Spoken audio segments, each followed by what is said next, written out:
Satyati. Now, Ayman Khawaja is from BBC Urdu, and Ayman, around the world, Malala has been lauded. You saw the response there, and on Twitter, so much praise for Malala Yousafzai. But what is the reaction like in Pakistan? Well, there's been broadly three kinds of reaction in Pakistan. The first is of love and support, and people really want to see her succeed. There's been prominent journalists and politicians, and even the Prime Minister has called and congratulated her. But on the other hand, you have certain right-wing conservatives who believe that she is being used as an agent of the West.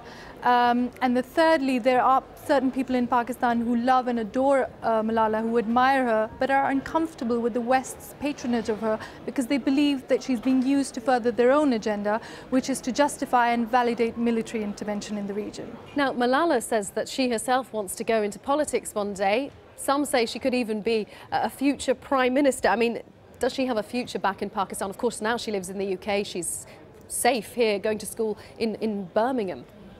Well, at the age of 17, she's already become one of the most iconic figures of the 21st century. And she's recently said that she'd like to go back to Pakistan very soon, as early as next year.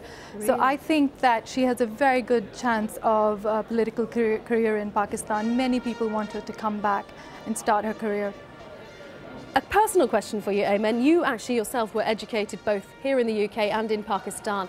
Malala's campaigner for girls' rights in the Swat Valley, the number of schools that have been closed by the Taliban. But, I mean, generally speaking, what are the differences towards girls' education? Well, Swat as an area has been cleared by the military. People have started sending their children back to school and their daughters. People still have a sense of fear in the region. You know, they think, what if the Taliban might come back?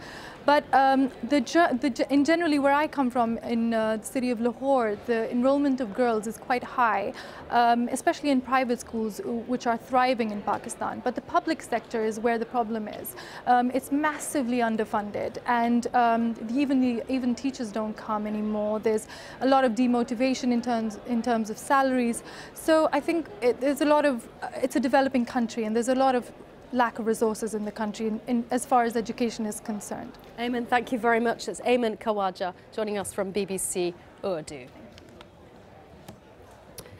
Let's take you to what's been going on